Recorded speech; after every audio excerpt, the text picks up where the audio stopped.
तैसी प्राप्तेही पुरुषे इंद्रिये लाळिली जरी कौतुके, तरी आक्रमिला जाण दुःखे संसारिके. ओवी आहे 350वी, अध्याय आहे 2. अर्थ आहे की सिद्ध दशेला पोचलेल्या पुरुषाने अगदी सहज म्हणून किंवा कौतुकाने म्हणून इंद्रियांचे लाड केले तर तो पुन्हा संसार दुःखाने व्यापला जातो. ही ओवी वाचताना सहजच मच्छिंद्रनाथांची आठवण होते.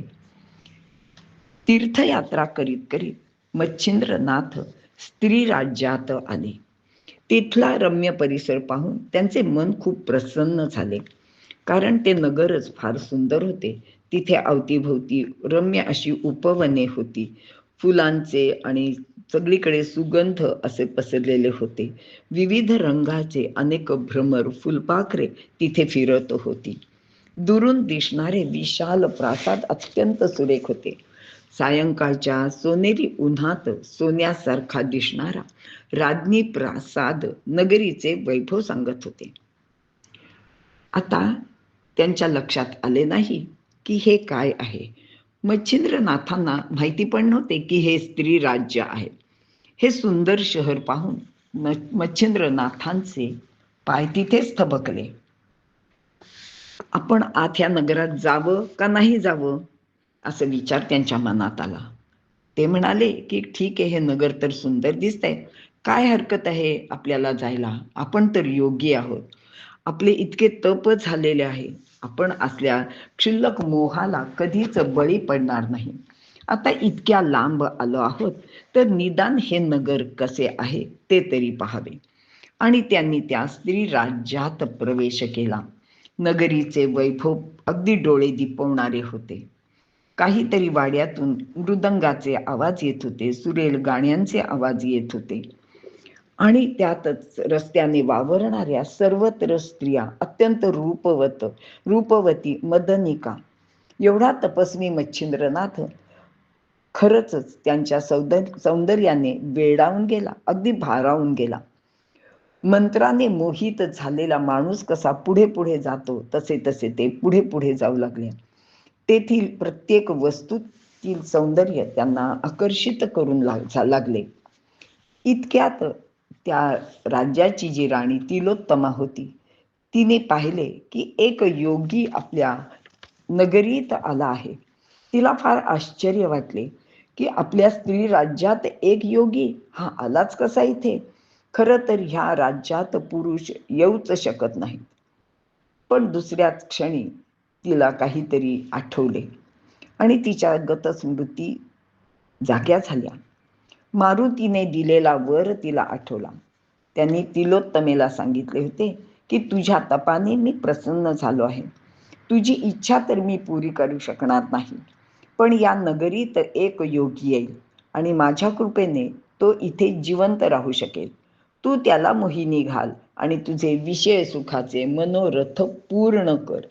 झाले. आता ही जागृती तिला आल्यावर ती अगदी मनातून हरखूनच गेली. क्षणभर भांभावली पण तो आवेग ओसरताच तिने दासीला बोलवले आणि त्या योगी महाराजांना वरती बोलवायला सांगितले. मच्छिंद्रनाथ महालात आले. विविध प्रकारच्या वस्त्र प्रावरणांनी सजवलेला तो महाल अतिशय सुंदर होता. इतक्यात राणी तिलोत्तमा त्यांच्या समोर आली. ती म्हणाली, योगीराज, या स्त्री राज्याची राणी तिलोत्तमा आपल्याला वंदन करीत आहे. आणि स्वाभाविकच मच्छिंद्रनाथांनी तिला आशीर्वाद दिला, तुझे मनोरथ पूर्ण होतील. आणि मग काय, त्या मच्छिंद्रनाथांना त्या तिलोत्तमेने अगदीच मोहिनी घातली आणि जणू काही स्वतःच घर असल्याप्रमाणे असे ते तिथे वावरू लागले. आणि एक दिवस ते तिला म्हणाले की अगं तिलोत्तमे, मी तीर्थयात्रा करीत करीत येथे आलो आणि तुझी ही नगरी पाहून मी खरंच वेडावूनच गेलो आहे. आणि आता मी स्वतःला धन्य समजेन की मला इथे राहायला तू बोलावले आहेस. अर्थात राणी तिलोत्तमा लगेच म्हणाली की तुमची तृप्ती होईपर्यंत तुम्ही इथे राहा, मी तुमची सर्व प्रकारची व्यवस्था करीन. असे करता करता त्या दोघांचा एकमेकांच्या सहवासात एकमेक इतके गुंगून गेले की ते दोघांच्या एकमेकांच्या पाशात कधी अडकले ते कळलेच नाही. ध्येयाच्या आड येणारा कोणताही मोहक क्षण नाशाला कारणीभूत होतो. या सर्व गोष्टींचा या योगींद्राला विसरच पडला. दिवसेंदिवस पुढे जात होते आणि त्या दिवसाचे सार्थक कसे होत होते किंवा त्याचे समर्थन हे योगी कसे करत होते ते त्यांनाच माहिती. मात्र खरं तर त्यांची परिस्थिती अशी झाली होती की एखाद्या सुंदर पिकात एखादे ओढाळ गुरु ज्याप्रमाणे जाते आणि त्याला त्याची अगदी चटकच लागते, तशी त्यांची अवस्था झाली होती. आता त्यांना आपल्या कार्याची आठवण झाली नाही आणि काहीच मी कोण आहे, काय करायला हवे हे सगळ्याचा त्यांना विसरच पडला. असे होता होता त्या तिलोत्तमेला दिवस गेले आणि तिने एका सुंदर पुत्राला जन्म दिला. आता मुलगा झाला आणि त्या दोघांना अगदी आपले हात स्वर्गाला टेकले असे वाटले आणि त्याचे नाव त्यांनी मीननाथ असेही ठेवले. असेच अनेक दिवस गेले. 4-5 वर्षाचा हा मीननाथ झाला. मच्छिंद्रनाथांचा आता दिनक्रम अगदी ठरला होता. कधी कधी अचानक त्यांच्या डोक्यात या साऱ्या जीवनाचा त्याग करावा असे विचारही यायचे. ते तिलोत्तमेला सांगत होते.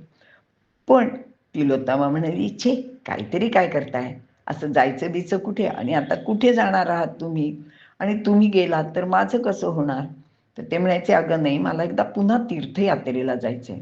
आता असं ऐकल्यावर तिलोत्तमा अगदीच त्यांच्या गळ्यात हात टाकून म्हणायची, अहो असं काय करता तुम्ही, मला आणि ह्या माझ्या मुलाला तुमच्याशिवाय कोण आहे, आणि तुम्ही खरं सांगा, असे स्वर्ग सुख तुम्हाला परत कुठे कधी मिळणार आहे का. अशा त्या मोहमयी शब्दांनी सुखावत गेलेल्या त्या मच्छिंद्रनाथांना पुन्हा पुन्हा तिथेच राहावे लागत होते आणि ते पुन्हा पुन्हा त्याच सगळ्या गोंधळात अडकत चालले होते. एक दिवस काय झाले की ती तिलोत्तमा म्हणाली की आज आपल्या इथे एक गाण्याचा कार्यक्रम आहे आणि त्याला आपण यायचंय बरं का, तुम्ही माझ्या बरोबर असलं पाहिजे. रात्र झाली, महाल सजवला, गाणे सुरू झाले आणि त्या गाणाऱ्यांच्या मध्ये एक वाजवणारा होता, तो मृदुंग वाजवणारा होता आणि त्याने तो मृदुंग हातात घेतला. आता मच्छिंद्रनाथांनी त्या मृदंग वाजवणाऱ्याकडे पाहिले आणि त्याला असे वाटत होते की अरे, या स्त्रीला आपण कुठेतरी पाहिलेलं आहे, कारण ते तर खरे गोरखनाथ होते आणि तेही या स्त्री राज्यात यायचे म्हणून स्त्री रूप घेऊन या वाजवणाऱ्या लोकांच्या बरोबर तिथे आले होते. पण आता असे झाले तरी त्यांना असे वाटले की काय आपल्याला कुठे असं पाहिलं, आपण इतकं हिंडतो, कुठेतरी पाहिल्यासारखं असेल. पण आता काय झाले, त्या मृदंगातनं मात्र स्वर उमटायला लागले, चलो चलो मच्छिंदर गोरख आया, चलो मच्छिंदर गोरख आया. आता त्यांना आश्चर्य वाटले की अरे, हा आपला शिष्य गोरख इथे कसा काय आला. त्यांनी पुन्हा पुन्हा लक्ष देऊन मृदुंग ऐकला, पुन्हा पुन्हा तेच स्वर झाले. आता त्यांनी आपली वेदना तिलोत्तमेला सांगितली.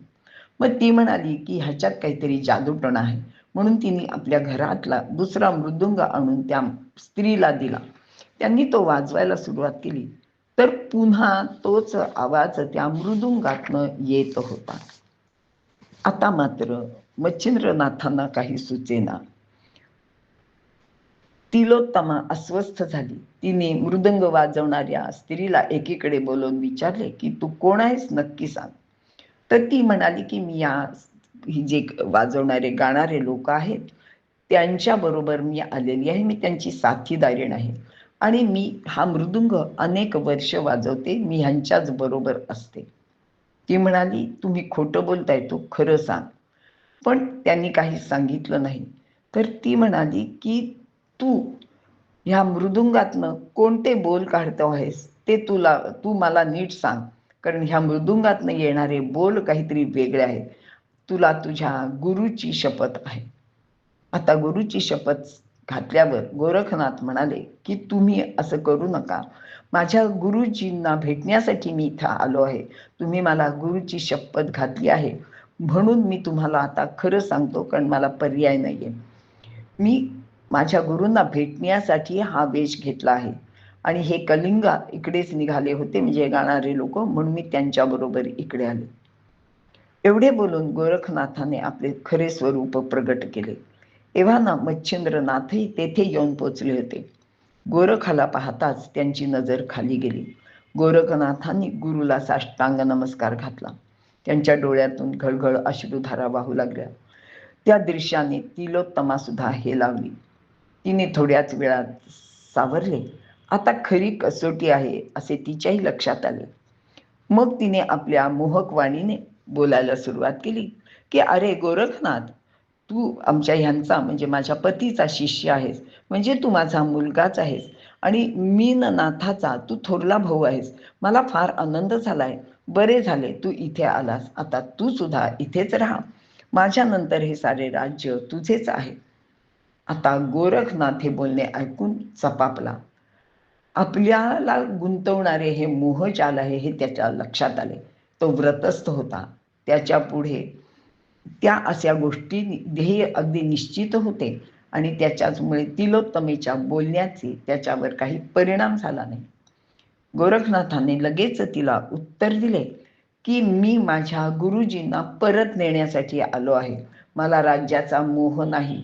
हे सारे राज्य तुमचे तुम्हालाच लखलाभ हो. पण आता काय करायचे काहीच कळेना. आता गोरखनाथ तर आपल्या ध्येयापासून अजिबात बाजूला जाणारे नव्हते आणि मच्छिंद्रनाथ आता खिन्न झाले. गोरखनाथ अगदी 3-4 दिवस त्यांची गाठच घेतली नाही. तिलोत्तमेने गोरखनाथाला मोहण्याचा खूप प्रयत्न केला, पण त्याच्याकडे त्यांनी अजिबात लक्ष दिले नाही. तिच्या भुलवण्याचा गोरखनाथांवर काहीच परिणाम झाला नाही. पण मच्छिंद्रनाथांवर मात्र ह्या सगळ्या गोष्टीचा परिणाम होत होता. त्यांना ह्याच्याबरोबर जावेसे सुद्धा वाटत होते. पण काय झाले, मच्छिंद्रनाथांना तिथून बाहेर पडण्याची इच्छा होत नव्हती. ते म्हणाले, गोरखनाथ म्हणाले, गुरुदेव, आपली ही काय अवस्था झाली आहे. मी काय पाहतो आहे.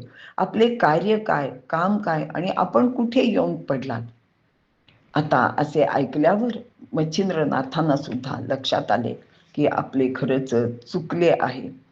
आणि मग ते म्हणाले की तुझे म्हणणे खरे आहे बाबा. हा स्त्री मोह फार दुस्तर आहे.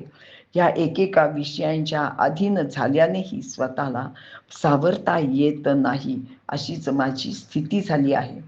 आता मी काय करू, मला काहीच कळत नाही. मी खरोखरच आता पापाचाच धनी झालेला आहे आणि हे सर्व विषय आता त्यांच्यातच मी गुंतून पडलो आहे. खरे तर मी तुझा गुरु आहे, पण आता काय झाले आहे, तू माझा शिष्य असून तू मला अक्षरशः माझे डोळे उघडले आहेस. मी आता तुझ्या बरोबर येणार आहे असे म्हटल्यावर गोरखनाथांना आनंद झाला. पण दुसऱ्याच क्षणी तिलोत्तमेला आणि मच्छिंद्रनाथांना आपले सगळे ते विषय सुखातले अतिशय सुंदर दिवस आठवले आणि त्यांना काहीच सुचेनासे झाले. त्यांनी पुन्हा गोरखनाथाला विचारले की काय करू मी, मला काही कळत नाहीये. तेव्हा परत गोरखनाथ म्हणाले की मी तुम्हाला माझ्या बरोबर न्यायला आलेलो आहे. तुम्ही येणार आहात ना माझ्यासाठी. आता हे ऐकल्यावर मात्र मच्छिंद्रनाथांना खरोखर पश्चाताप व्हायला लागला.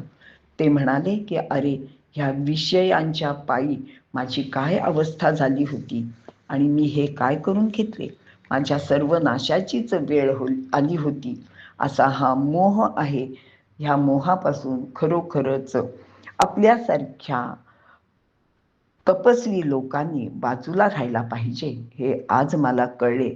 आज जर तू आला नसतास तर माझा सर्वनाश निश्चितच झाला असता.